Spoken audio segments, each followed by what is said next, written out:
Assalamualaikum warahmatullahi wabarakatuh. Sahabat Iwan 3665, sehat selalu. Alhamdulillah. Malam ini ada yang ingin saya sampaikan. Alhamdulillah sahabat-sahabat semua sehat.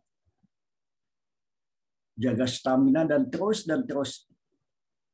untuk senantiasa zikir, pikir, ukir. Membuat kebaikan. Rawe-rawe rantas, malang-malang putung. Pantang kerja tak tuntas. Baik kawan-kawan, kita menelaah apa yang tengah diperbuat. Bagaimana sebuah kewirausahaan untuk dan mampu memulai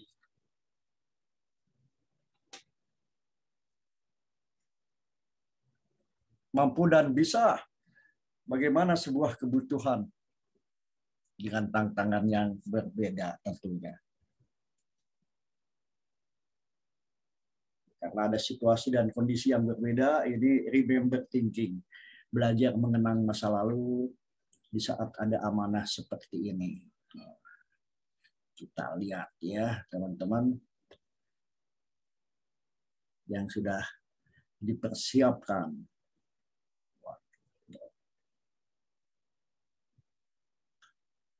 Ya, kita belajar apa dan bagaimana kewirausahaan. Baik, pertama dan tentunya ini kan sebuah kejadian masa lalu. Ada amanah yang saya teruskan. 2015, sebetulnya ini 2012 namanya kewirausahaan. Tetapi karena ada wujud dan yang nyata, maka diminta untuk dan bagaimana menjadi plus, kata Pak Iwan, plus usaha ekonomi produktif. Baik teman-teman, kita lihat pembelajaran ini tentunya mempunyai tujuan, paling tidak kita paham apa dan bagaimana memahami dan bisa menjelaskan tentang kewirausahaan. Bagaimana juga kita bisa dan memahami kemampuan membedah sebuah kalimat tadi. Jadi hakikat kewirausahaan ternyata ada sifat, ada watak, ada ciri-ciri yang melekat pada seseorang yang mempunyai kemauan yang keras untuk mewujudkan gagasan inovatif di dalam dunia usaha yang nyata dan dapat mengembangkan dengan tangguh. Itu diambil dari Peter Drucker 1994. Sementara wirausaha sendiri adalah orang yang mampu make to manage atau mengorganisir, mengelola dan berani menanggung risiko untuk menciptakan usaha baru dan peluang berusaha. Ini dan Stanhope dan John F. Burger 1999. Baik teman-teman, itu dia pemahaman tentang kewirausahaan. Baik, lanjut. Dengan pemahaman tersebut, tentunya ayo kita belajar lagi. Ya. Apa dan bagaimana menjadi sebuah kebutuhan jadinya. Kebutuhan untuk menghadapi ke depan,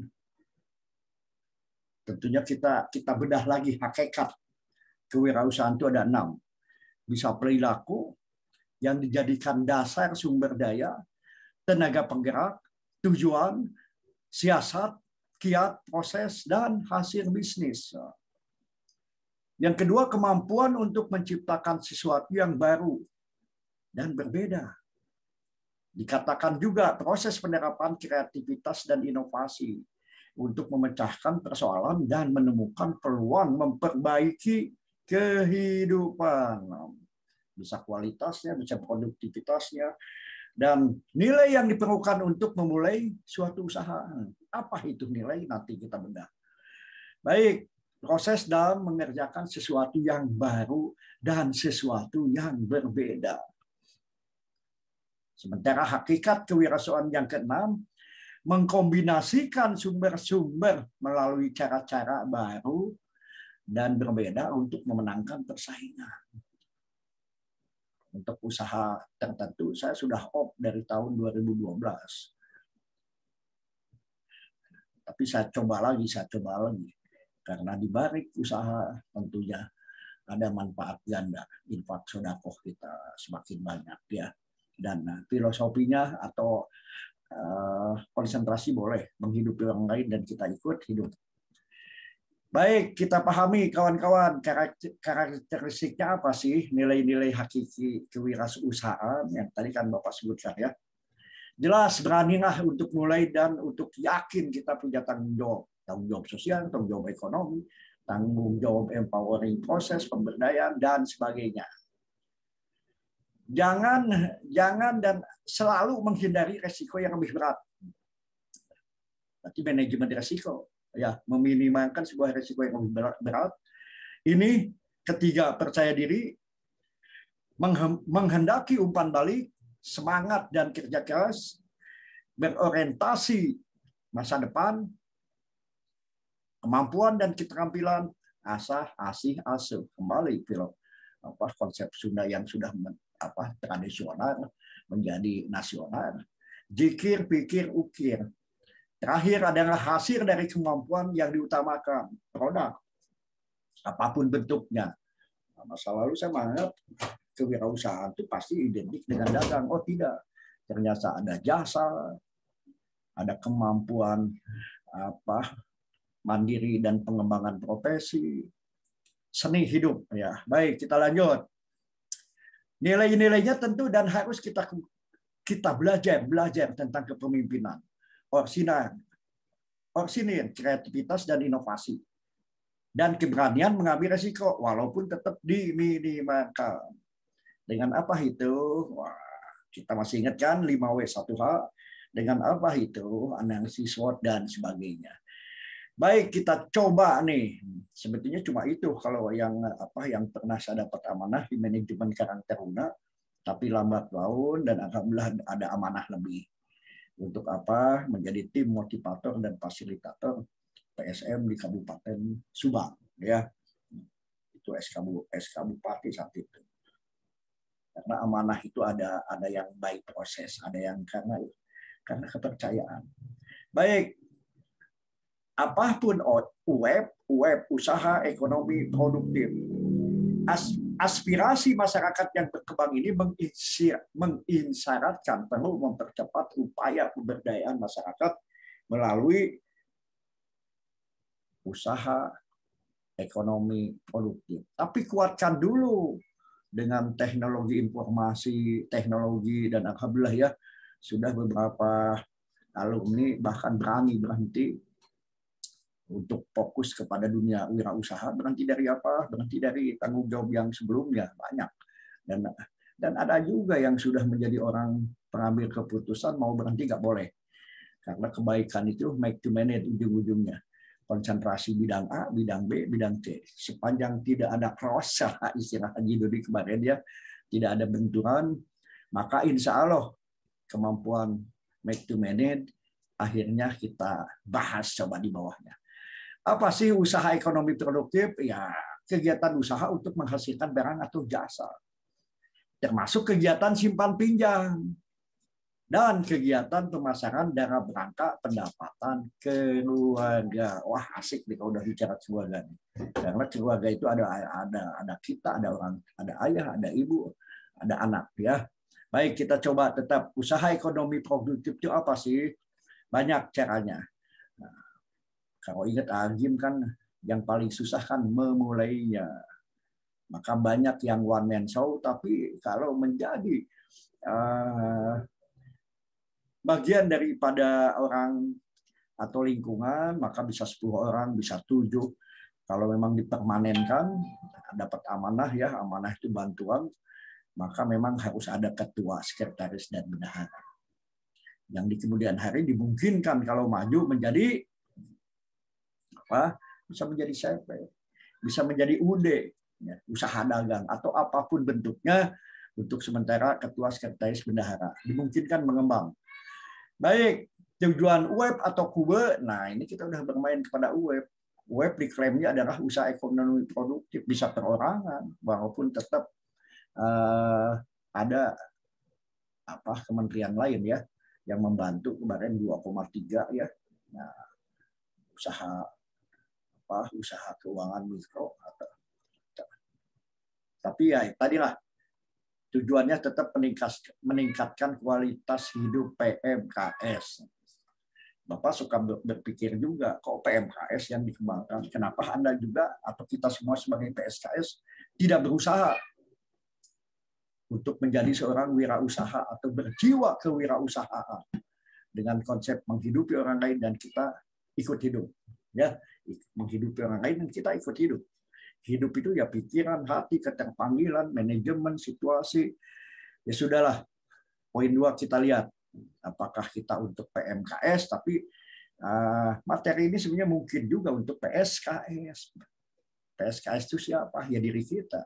Penyandang masalah kesejahteraan sosial itu domain.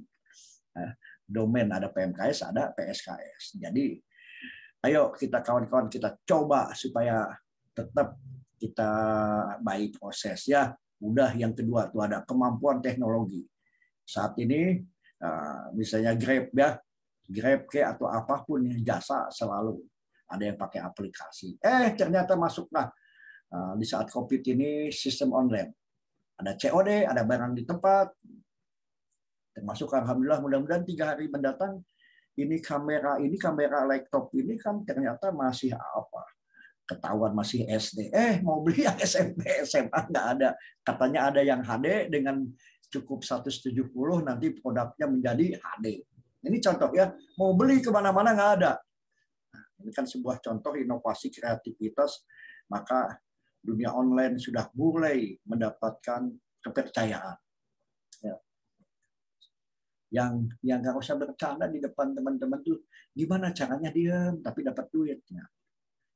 Kalau sudah propaganda strategi pensiun dikembangkan. Masih ingat kan kemarin 5K strategi pensiun. Maka dan insya Allah pada saat kita sudah dan mampu memahami tujuan yang kedua, yang ketiga kita lihat bisa meningkatkan peran masyarakat sebagai sumber pertumbuhan ekonomi, menciptakan lapangan kerja, peningkatan daya saing, serta peningkatan pendapatan pada kelompok masyarakat berpenghasilan rendah. Saya kadang-kadang suka terbalik juga. Yang penghasilannya lebih tinggi juga ingin lebih tinggi. Tapi bagaimana nanti pada saat dapat amanah ya rezeki mengalir, kembali infak, sedekah dan pemberdayaan ekonomi, lingkungan sosial.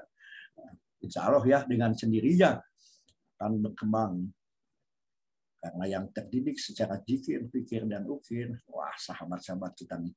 Insya Allah. Poin yang keempat ini menjadi tujuan keberdayaan dan kualitas masyarakat pedesaan.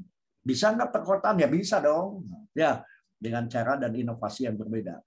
Salah satu modal usaha berupa apa? Jaringan. Kerjasama untuk memperkuat posisi tawar. Bargaining, sharing. Ini bagaimana untuk, kalau diingat masa lalu ya. Saya beberapa tahun ya bagaimana orang 6.000 memindahkan 6.000 Bandung ke Jakarta, ingin main ke Monas misalnya. Ternyata menyenangkan orang banyak, kita juga ikut senang. Kalau bermain di jasa tour and travel, sampai alhamdulillah saya dapat amanah bawa dosen si Jawa Barat, ya yang di bawah Properties, bagi yang mau itu juga rame-rame ke Singapura. Dan saya jadi ikut tuh, padahal sebelum pernah ya dari lingkungan apapun, tetapi dari kemampuan jejaring, inovasi, kreativitas, dan amanah. Ya, baik peningkatan dukungan pembentukan, nah ya baik proses penerap. Nah ini yang terasa berbasis teknologi serta peningkatan dukungan penerapan teknologi tepat guna lewat WA, lewat jaringan-jaringan tertentu, bahkan ada yang sampai bisa jadi menteri karena kemampuan mengemas teknologi menjadi tepat guna. Ya. Baik, yang 6 coba ini program pengembangan komoditi unggulan daerah.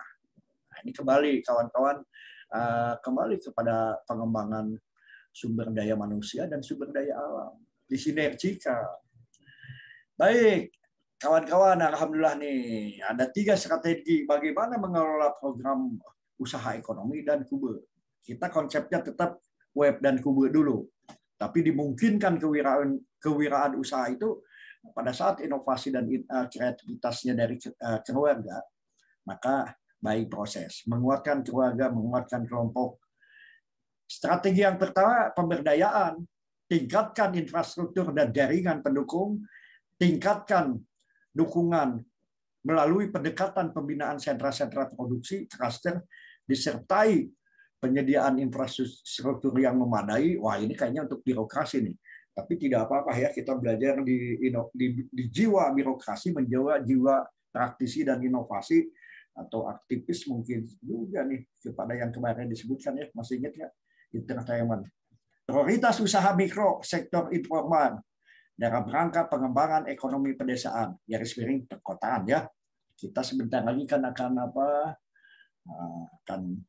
melaksanakan ibadah puasa. Bagaimana jam 4 itu tersajikan menu-menu, banyak juga yang berpikir daripada buat ya udah beli ya. Saat Anda membuat produksi makanan untuk buka puasa ya insya Allah, karena memang saya masih ingat juga tuh pelatih saya selalu bicara, selalu dalam kehidupan itu ada perimbangan. Si kaya mengayomi si miskin bangkit untuk dan mampu tidak merasa miskin, terpenuhi kebutuhan dasarnya dengan gaya dan seni advokasi kemampuan masing-masing ya. Tapi kita kembali ke 4. Untuk itu tentunya perlu ada sebuah pelatihan budaya usaha kewirausahaan serta bimbingan teknis manajemen usaha. Waduh, kalau sudah bimbingan teknis, bagaimana? Yang panjang jadi pendek, 3 hari ke 2 hari ya. Mari setelah itu tuntas, maka ada yang strategi yang kedua ya, atau B, pembinaan. Support, dorong verifikasi usaha yang kompetitif, tingkatkan kemampuan manajemennya, tingkatkan dan diperluas pemasaran, jaringan pemasaran. Aduh, ini saya jadi ingat nih poin ke-1, poin kedua, bahkan poin ketiga nih. Poin ketiga kayaknya belum. Tiba-tiba waktu saya melatih atau punya kesempatan amanah, ada yang datang dengan pemahaman bersama 500 orang Tasik kalau nggak salah ya, di Tasik. Jadi dengan kesepemahaman nabung 10 bulan. Per bulan 50 kali 10 katanya 500.000. Akhirnya 500 orang sudah ada berapa? 250 juta. Dibangunlah koordinasi komunikasi, orang tersebut bercerita amat panjang. Walaupun dibesarkannya di Banten kalau nggak salah ya. Mudah-mudahan ya suatu saat Bapak ingin ketemu juga tuh. Saat itu beliau bercerita amat banyak, singkat cerita dengan pemahaman 500 orang tersebut dibukalah ya. Itu nantilah ya, dibukalah usaha dengan sebuah 5K, tetap konsep komitmen. Di mana yang belanja tetap dapat uang, SHU-nya dikembalikan seperti koperasi. Tapi nanti ya kita lanjutkan coba. Dengan energi positif ya, di antara pengayom dengan yang diayomi, ya happy endingnya memang harus punya integritas. So, balik lagi kenapa dan mengapa. Yang pertama kan, alhamdulillah Bapak terpanggil untuk membuat integritas. Koneksitasnya kan ada kan. Pada saat kita punya amanah yang lebih dari cukup, maka insya Allah kita masuk di pengembangan nih.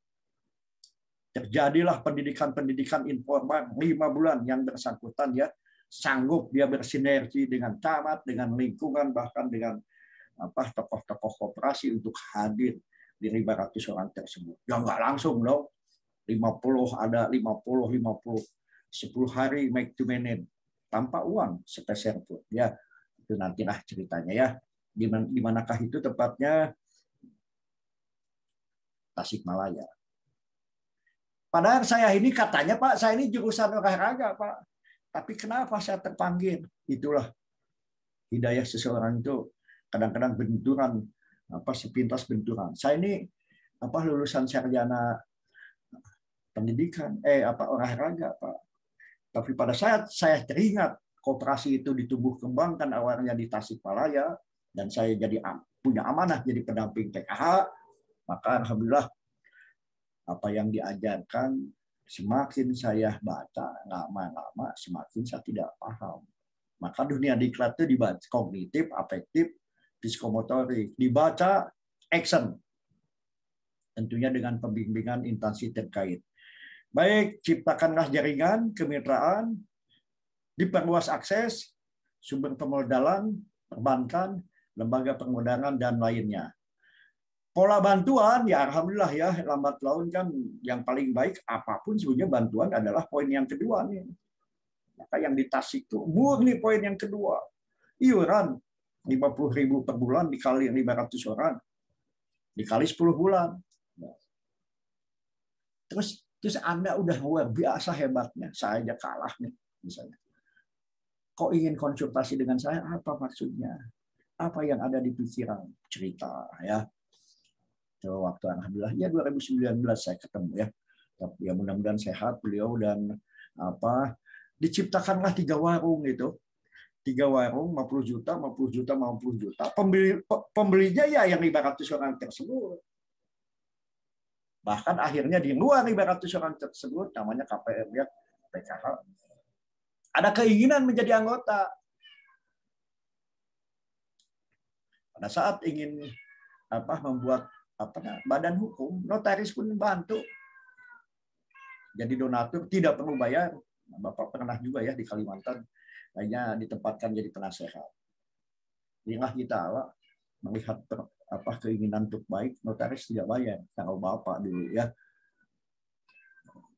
Baik kawan-kawan, ternyata di poin kedua ini akhirnya ada penyisihan hasil usaha sebelumnya atau dana yang disisihkan dari sumber-sumber lain. Disepakatilah insentif bulanan, disepakatilah SHU tahunan. Ini sudah mulai kepada bagaimana pola pendanaan itu berkembang, bergulir, dan menetes kesosnya. Ya, maka ada IKS, iuran kesejahteraan sosial. Baik modal usaha bisa juga diberikan oleh mitra, baik perorangan maupun perusahaan. Selesai, teman-teman. Saya yakin sering Bapak mengucapkan dunia terapan itu semakin banyak dibaca, tapi tidak diuji coba oleh diri sendiri. Suka bercanda ya, mohon maaf kalau kita di kelas ataupun masa lalu. Ya tadi semakin banyak dibaca, semakin ngahulangkom. Ngahulangkom tuh diam. Kalimat-kalimat indah buku itu kan harus diakui memang di samping memang ridho dan hidayahnya selalu ada benturan di lapangan. Selalu ada tantangan. Jadi saya tetap kalimat Agi memang betul kembali. Yang paling berat di dalam usaha itu adalah memulai. Diskusi, itu kan jadi mantepnya. Tapi insya Allah dengan kemampuan kawan-kawan untuk menelaah, untuk merenung sejenak, bangkitlah. Tidak ada yang tidak bisa sepanjang ada ridhonya. Yakinkan apapun bentuknya, lillahi ta'ala selalu dan selalu ada jalannya. Baik, terima kasih. Selamat malam kawan-kawan di edisi ke-8 ini. Zikir, pikir, ukir, kewirausahaan. Beranilah untuk memulai. Masih teringat juga tuh. Mau berhenti masih teringat juga ya contohnya. Tiba-tiba punya rezeki beli ayam 10 biji. Bapaknya pada nggak ada ya, ayam jantannya. Tiba-tiba alhamdulillah beliau ini testimoninya pendamping PKH yang tertua. Usianya sama dengan saya berarti ya. 50. Iya, sudah bisa naik haji alhamdulillah ya. Bahkan tadi sudah bisa make to manage, tidak lagi guru saya, ada yang ngaturnya. Beliau cuma seorang haji ya di Indramayu. Ada juga tuh kan Bapak jadi ingat terus ya orang-orang hebat yang luar biasa tuh. Ada juga dia merenung, oh iya orang kampung tuh jauh ya ke ini, ke kecamatan, ke kota. Akhirnya berusaha. Tuh, niatnya bagus ya, Bapak belum juga ketemu ya. Berusaha menjadi asosiasi pom bensin kecil tuh. Ya, pom bensin kecil tuh. Alhamdulillah Pak, dari 1 sudah 5. Bahkan saya ingin mengadvokasi kawan-kawan, mengadvokasi intinya ngajak lah gitu, supaya jangan takut berikhtiar dan berusaha. Luar biasa lah, banyak orang-orang hebat yang sebetulnya dilahirkan dari ketidakmampuan untuk bisa. Terima kasih, selamat malam. Zikir, pikir, ukir, yakin bisa. Sepanjang kita yakin bahwa apa yang kita perbuat adalah bagian daripada Khalifah berarti memakmurkan muka bumi.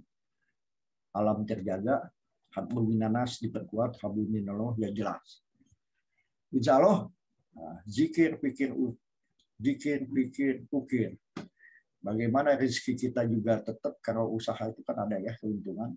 Maka insya Allah ya, saya doakan seluruh sahabat-sahabat saya, AIS 3665, infak, sedekah, dan membawa kebaikan untuk kita semua masyarakat dan utama keluarga.